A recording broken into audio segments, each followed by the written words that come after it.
Okay, I want to show you my chicken run compost factory. This is where we make the compost, and my carbon source are these offcuts from a balsa sawmill.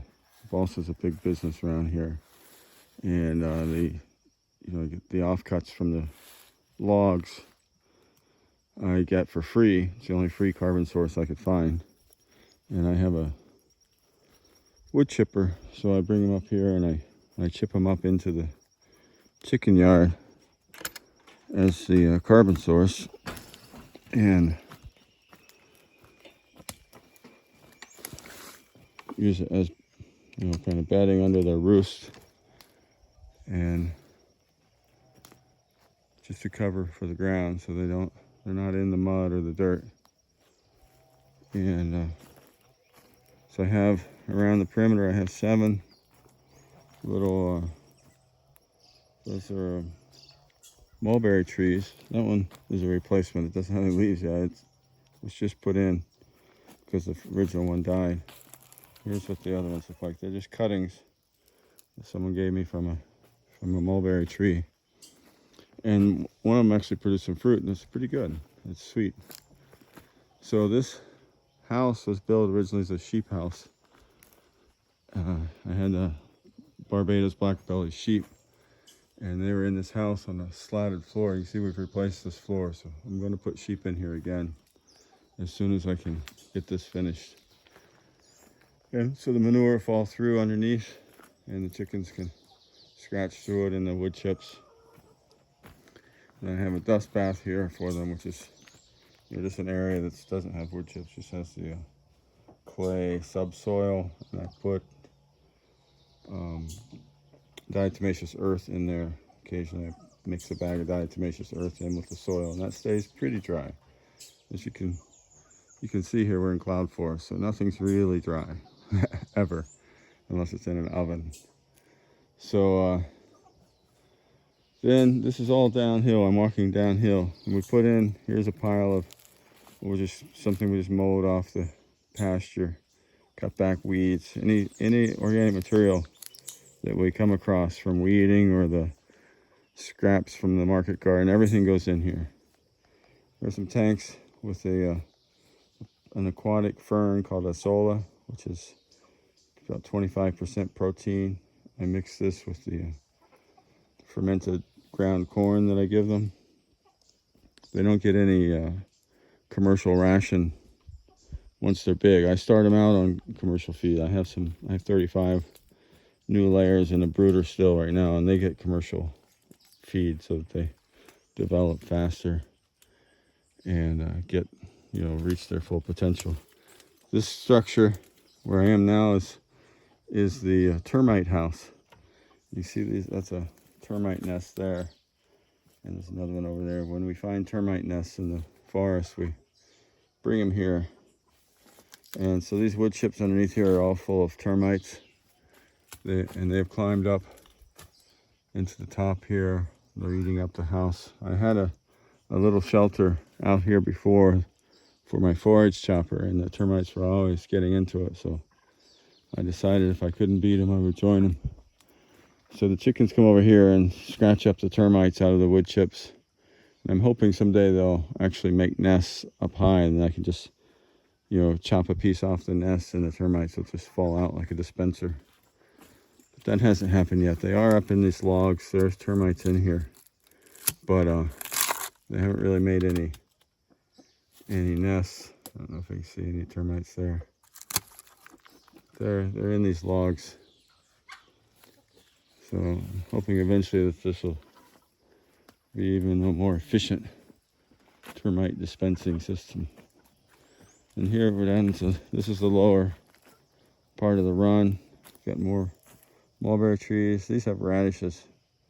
Just threw some radish seeds in there, and you can see the chickens have eaten around the edge, eating the radishes.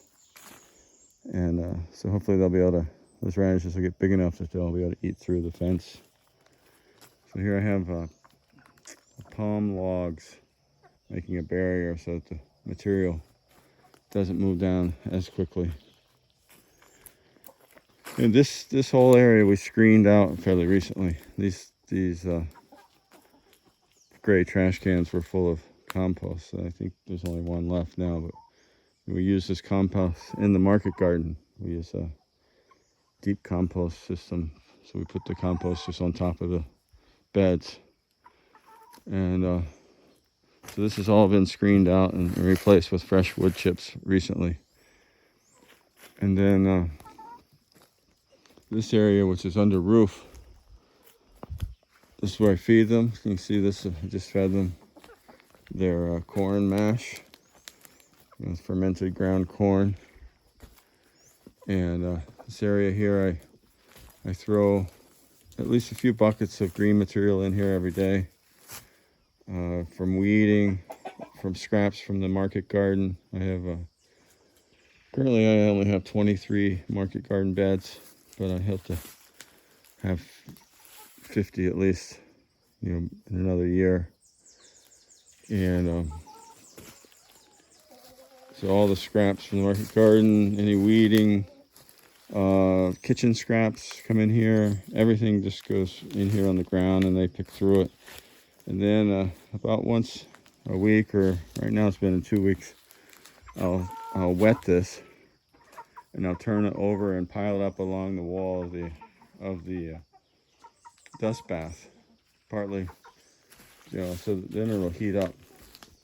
And I do it along the wall because they dig underneath the wall of the dust bath. Piling the material up there prevents that. You can see in there the holes where they dig through. I try to keep the dust bath separate from the rest of the material. I want to keep it just dust there. So I'll pile it up here, all around these two sides of the dust bath, and it'll heat up there. It'll get up to 140 Fahrenheit, and then from there we turn it down to here, which is this pile. You see this pile is pretty cold now, so they've torn it apart. It was a lot bigger a week ago. And then this is just more green material. We dump just green material into this area, which is underneath the storeroom, and they go through it, and it eventually gets turned down to the lower area. You can see inside there I have I have a pile of wood chips that are supposed to be dry, but like I said, nothing here is really dry. But the floor up there is removable, so we can move the floor and dump material in from that corner, which is the high corner, and let it work its way down. The blue tank is a dust bath for the one duck we have, which the duck's up there in the corner taking a nap. I have a couple of Klassen style automatic waterers. Unfortunately, this one leaks, so the ground's always wet underneath it. And I have two of them in case one fails. And then I have this little feeder that just has calcium carbonate pellets in it, and they eat about a pound of those every month or 6 weeks. And then this ladder here goes up into the roofs, and the roofs has a wire floor over 2x6 joists. And you can see up there, there's my rollaway nest box. That's Richard Perkins' design. And the floor joists, you can see they're black. And that's just a cheap wood from here, a wood called Melina, which is actually originally from the Philippines. And we char it and then put linseed oil on it. And this floor has been in here for 4 or 5 years, and it hasn't rotted, which in this climate is something, because everything rots here fast. So that's about it at a chicken run compost factory. Everything goes in here. Chickens turn it into compost. We only turn it a couple of times. We do pile it up and let it get hot at least once to try to kill the weed seeds out of it. And mostly it works. We get a few weed seeds, but not too many. Then around the edge here, you see that's this pile of scrap material. Anything that might have nails in it, or for some reason we don't want to put through the wood chipper. just goes around the fence as an extra barrier to keep things from washing out through the fence. And that's it. I mean, I'm slowly improving it. I'm constantly making improvements. I need some more tanks. The Azolla, I don't have enough to mix it in every day.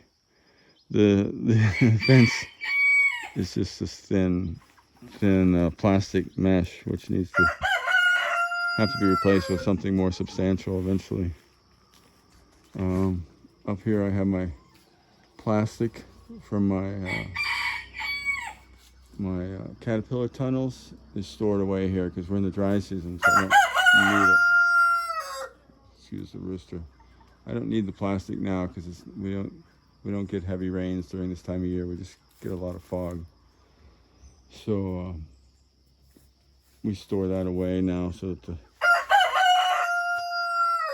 get more sun on the crops, because that's this time of year what we lack is sun and water. I have to irrigate, but mostly it's a lack of sun is our biggest problem, because we get this constant, you can see what it looks like, it's a cloud forest, so that's our condition. So this tall grass out here that's, I don't know, so it's 15 feet tall, maybe 10 feet. That's Napier grass. And I have an area of that. I plan to chop it up and use it as compost, use it as mulch on the garden, market garden beds, but my chopper is in the shop right now. So the grass is getting very big. So that's all going all the way around. I have my water source here. Up here I have my tanks for the automatic waters. Here I have the fermenting ground corn. You can see there's a little Azolla already mixed in just from cleaning the old buckets. So it ferments 2 days. So this is the bucket I just mixed. This is the bucket they'll get tomorrow, and I just gave them a bucket. So I just gave him what was in this bucket. So I just leave that there so it'll dry. Try to avoid any mold issues. The barrels here have the feed in it. One right now has commercial feed because I have the little hens that are just starting here in the brooder, and they're a few weeks old, and I have 35 of those, and they're on straight commercial ration right now. And here's my roll-away nest box. I'm using 2 of the shelves. That's the bottom shelf I'm not using. And there we go. That's it. That's the roost from up here. And I use like the compost. This is where I fill my trays for my market garden. So the compost gets used right here. And these